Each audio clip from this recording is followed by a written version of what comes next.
all of those things that you think about, particularly as a first-time parent and you're trying to figure out everything. Being able to look outside and be observant helps me be more mindful and in the moment and kind of get out of my head a little bit about all my worries and fears and just enjoy the beauty of the outdoors and God's creation. We'll talk about this and much more today. Welcome to a Writer's Day podcast.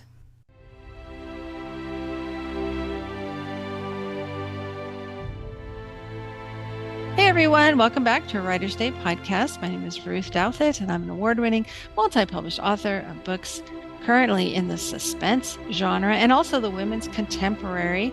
The title and book cover for book 3 of my Love and Romance in Italy series released, and it's called The Streets of Florence.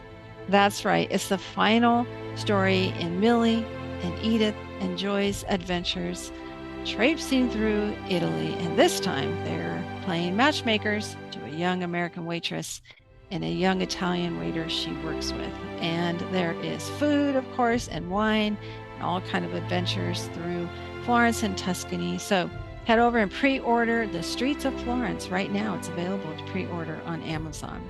And head over to artbyruth.com to sign up for my newsletter, where you can receive a free downloadable PDF copy of my suspense story, The Letter Opener. It was a finalist in the American Writing Awards. So that's right, head over to artbyruth.com to learn more about me, my upcoming projects, my podcast episodes. And if you like what you hear today on the podcast, please consider subscribing over at YouTube and follow me and leave a review. I'd love to know what you think of A Writer's Day. Okay, let's get started. Amada Cox is with me today. She is the Christie Award-winning author of The Edge of Belonging, her debut novel, The Secret Keepers of the Old Depot Grocery, and He Should Have Told the Bees, which I remember talking to her about last time. So, you know the drill. Grab your favorite beverage, a comfortable chair, kick back and relax as we listen to Amada talk to us about her newest book, The Bitter End Birding Society.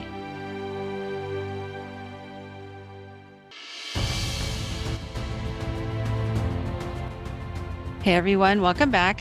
I'm so excited to have Amada Cox with me again here on A Writer's Day. Welcome back, Amada. Thanks so much for having me. I'm excited to chat with you about this new book. Great. Well, why don't you catch us up as to what you've been up to so far this year? I mean, I can't believe we're already in August, but what have you been up to? It's been a busy year, some fun trips with the family. We took the kids on their first European trip and the tail end of 2024 and been busy writing the next book. So it's been a good time with family, getting to see a little bit of the world together and writing. Wow. What countries did you visit? We went to the Netherlands, France, Greece, and Italy. Oh, wonderful. What parts of Italy? We made a shorter trip of that portion of the journey, and we just went to Rome.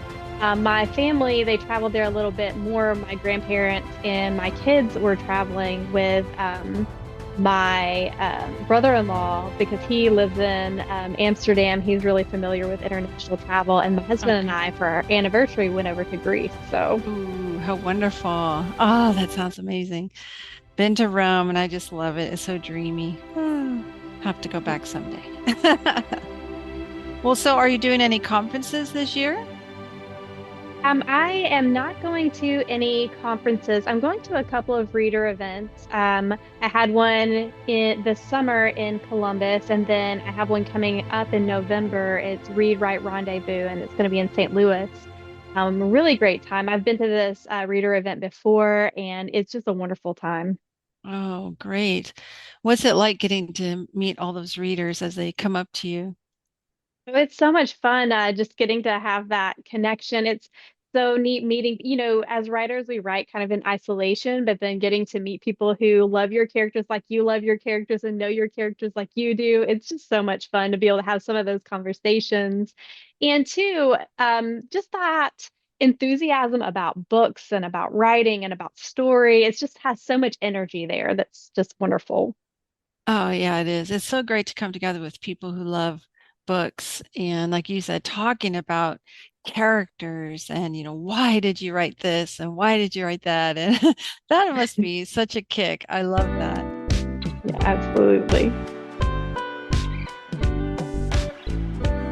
Well, great. Well, let's talk about your newest book, The Bitter Ending Bird Society. What an interesting title. I look forward to hearing about this. So tell us about this story and your inspiration.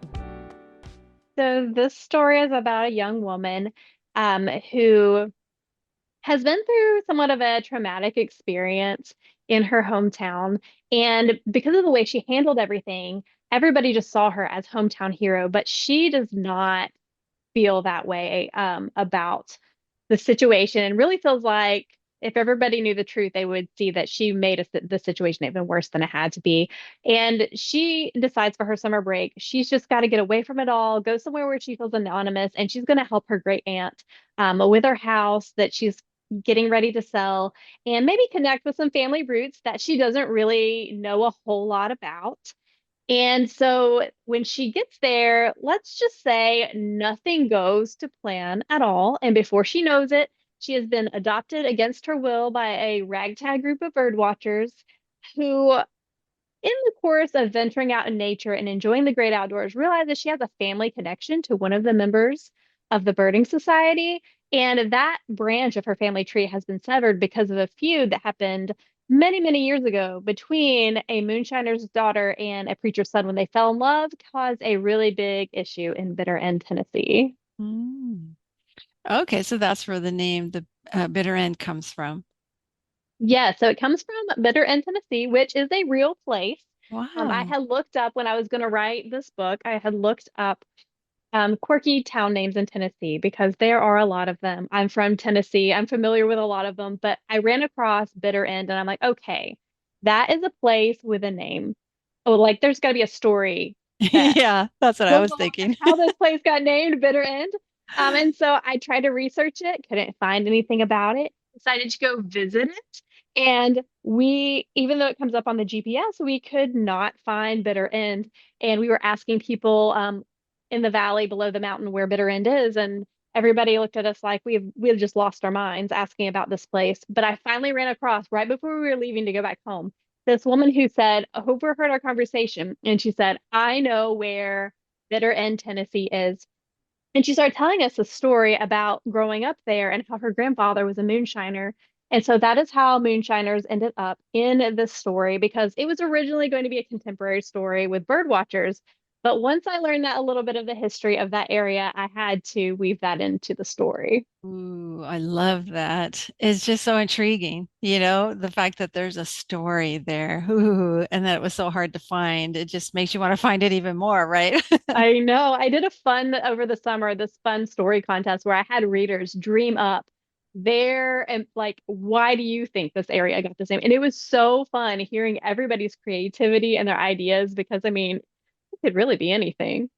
True. Oh, that sounds so much fun. Now, this story weaves together bird watching and this small town's story. What inspired you to go in that direction?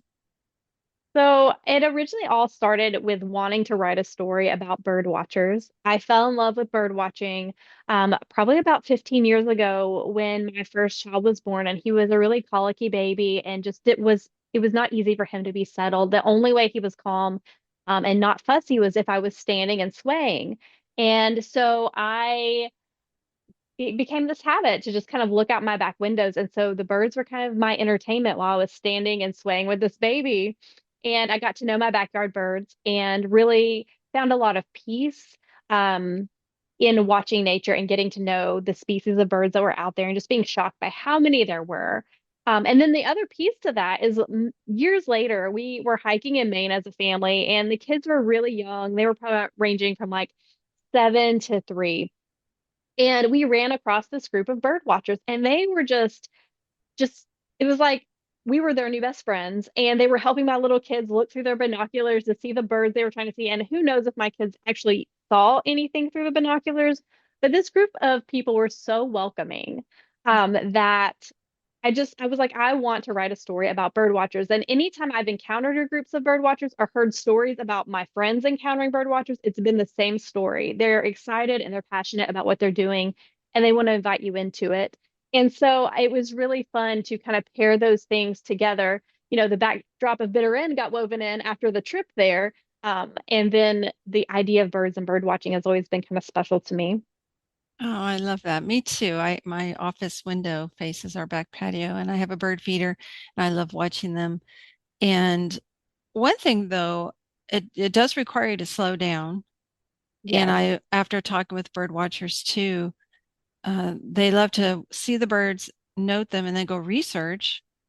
And they find out such interesting things about their migration patterns and how they affect the ecosystems and stuff like that.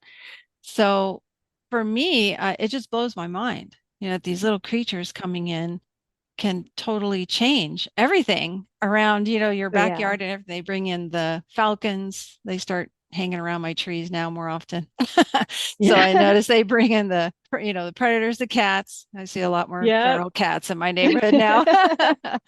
So, I mean, yeah, I could see where you would want to blend that and these quirky folks with this town and, there's secrets involved in how, almost like birds, there's this change that's brought in. So what do you think about that? The idea that bird watching requires you to kind of slow down and be more mindful of things around happening around you.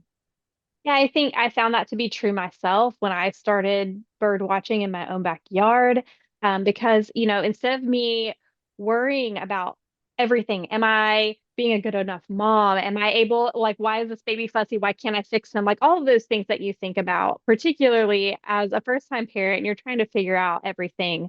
Um, Being able to look outside and be observant helps me be more mindful and in the moment and kind of get out of my head a little bit about all my worries and fears and just enjoy the beauty of the outdoors and God's creation. And it just really helped to slow those things down. And I think that's so true. Like you were saying of bird watching, it makes you pay attention.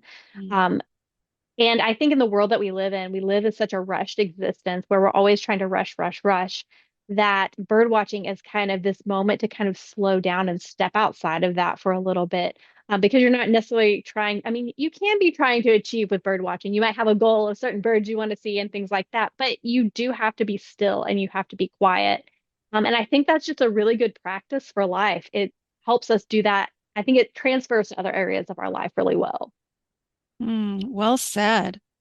Now, Anna Lead Watkins, your main character, you said she's described as a hometown hero, but there might be something else going on. Tell us about this character. So it was really interesting writing about this character, and I wanted to explore this idea of sometimes a compliment can be just as hard to accept as a criticism at times. And at first you can kind of be like, well, wait, that seems great. Who doesn't want to hear a compliment about themselves?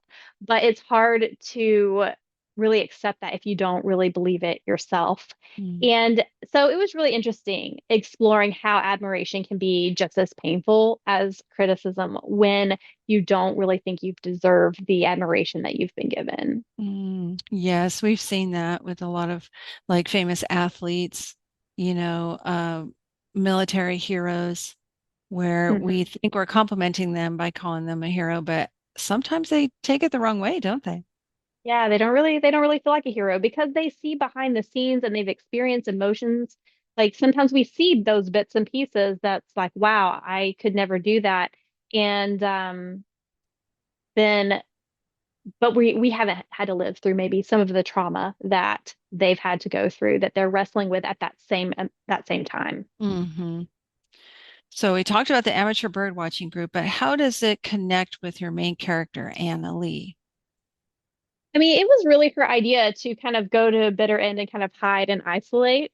And that's part of the whole scenario of her summer not going to plan. And she kind of ends up with this group. And the thing about these bird watchers is they do have practice. They are kind of quirky, they're kind of funny, they all have their issues going on. Not one of them is perfect, but they do have that element of being observant and realizing something might not be quite right. They have this just this way of pulling her into community, and she starts to find that strength there together. That's a great way to show her character traits, by blending this group with her. But you do have some subplots going on here in this story. Tell us about those, the moonshiner's daughter, the preacher's son, and what other themes are happening in your novel? So it was really fun weaving that part of the story together. I originally didn't plan on there being a timeline, but after visiting Bitter End, that this story just started coming to life in my mind, and it would not let me go until I wrote it.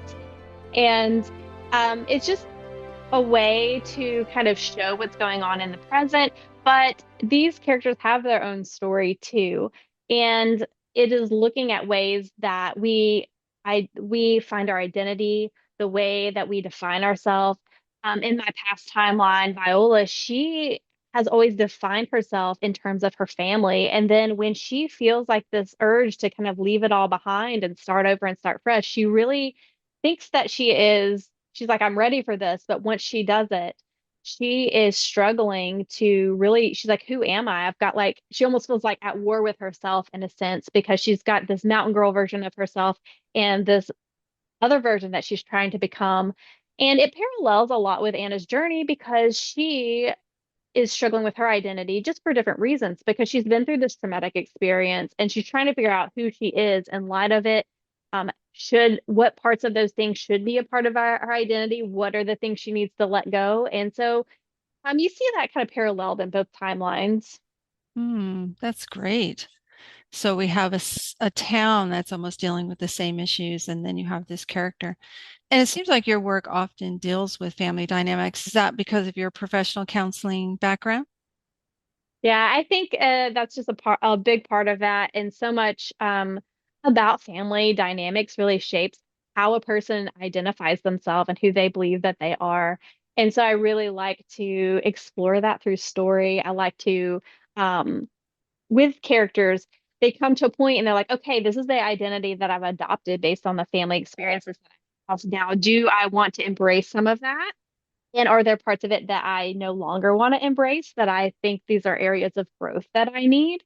And it's just really interesting for a character to explore those things, just as it is for a human being. There are things from our family history that we really want to embrace wholeheartedly because they are so foundational to who we are. But then there's other areas where, like, well, that was a family coping skill and it might not have been for the best. It might not have been healthy. And it's really interesting to kind of sort through those things. That's so true. I remember when I was in my early 20s asking my mom about her family history, and her father was well known in Phoenix, Arizona for his contracting. He worked with a very prominent builder here, but he also had some parts of his life that were better left unsaid. And one of them was he was involved with the Mexican mafia. And she Mhm. said at his funeral, it was at a very big Catholic church in downtown Phoenix. One of the cardinals came all the way from the Vatican to attend. Wow. And also in the back, she said you could just see all the members of the Mexican mafia standing in the back. She was scared. And she just remembers being so scared and asking her mom, who are those people? And she'd say, just be quiet and turn around. So it's so true. There are parts of your family. I admire my grandfather for being such a hard worker and doing what he did. But at the same time, it's like, ooh, there's some things you just don't want to know about them? Right. So, what is it you want readers to take away from the Bitter End Birding Society? Hope that this book is a reminder to slow down and step outside, take a deep breath of, that fresh air, because I think there's so much that it does for us. And so as these characters journey through the story and they find some peace out in nature and in the great outdoors, that this will encourage them to do that as well. And I hope it's also a reminder that no matter their struggle, they're not searching for hope and for healing alone. They can do that in community and to find that with a good group of people that can be a support system for them. And I think another big thing that this story does is it talks about how there are beautiful parts of our story and there's some not so beautiful parts of our story. And so it's a part of our journey to kind of figure out how to walk with both of those. I love that. The Bitter End Birding Society releases August 19th. How exciting. And so is it available for pre-order right now? It is available for pre-order. You can get a really great deal from Baker Bookhouse for 40% off and free shipping, which is always really great, but you can get it at wherever your favorite bookseller is. Oh, great. So what's coming next for you? So I have a new book that's coming out next summer, so it'll probably be August 2026. And it's about this young woman who has um, rough childhood. There's no family memories that she cherishes. So what she's decided to do is spend her life preserving other people's heirlooms. So she has this repair shop where all these different craftspeople come together and restore family heirlooms of all sorts. And she's been pretty happy hiding away in this existence. But then this mysterious package with some cryptic contents kind of sends her on a journey alongside a childhood friend who also reappears in her life that she's not sure she can trust. Ooh, I love that. And she restores things. I have a feeling that's going to be a theme, restoration. Oh, for sure, of all sorts. Of course.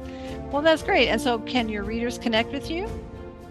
Yeah, readers can connect with me on my website, amadacoxwrites.com. And I spend a lot of time on Facebook and Instagram sharing about life, nature, stories, things like that. And you can find me at Amada Cox Writes. If you search Amada Cox Writes, you'll find me. Great. And they can sign up for your newsletter?